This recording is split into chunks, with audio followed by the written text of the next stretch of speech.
ప్రస్తుతం కేంద్ర రాష్ట్ర ప్రభుత్వాలు అనుసరిస్తున్న వినూత్న విధానాలు, పథకాలు, లక్ష్యాలకు అనుగుణంగా 20 సూత్రాల కార్యక్రమం అమలులో నిర్మాణాత్మక మార్పులు తీసుకురావాల్సిన అవసరం ఎంతో ఉందని ఆంధ్రప్రదేశ్ 20 సూత్రాల కార్యక్రమం అమలు చైర్మన్ లంకా దినకర్ తెలిపారు.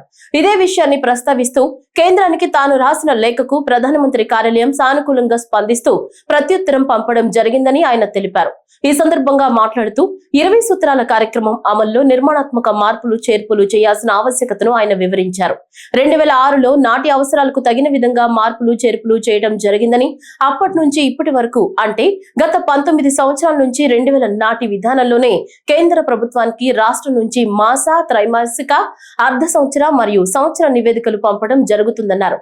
అయితే 2047 నాటికి అభివృద్ధి చెందిన దేశంగా భారతదేశాన్ని తీర్చిదిద్దే సంకల్పంతో వికసిత్ భారత్ అట్ 2047 కార్యక్రమాన్ని దేశ ప్రధాని అమలు చేయడం జరుగుతుంటే 2047 నాటి 15% వృద్ధి రేటుతో దేశంలోనే అగ్రగామి రాష్ట్రంగా ఆంధ్రప్రదేశ్ ను స్వర్ణాంధ్రప్రదేశ్ గా తీర్చిదిద్దే లక్ష్యంతో రాష్ట్ర ముఖ్యమంత్రి కృషి చేస్తున్నారన్నారు.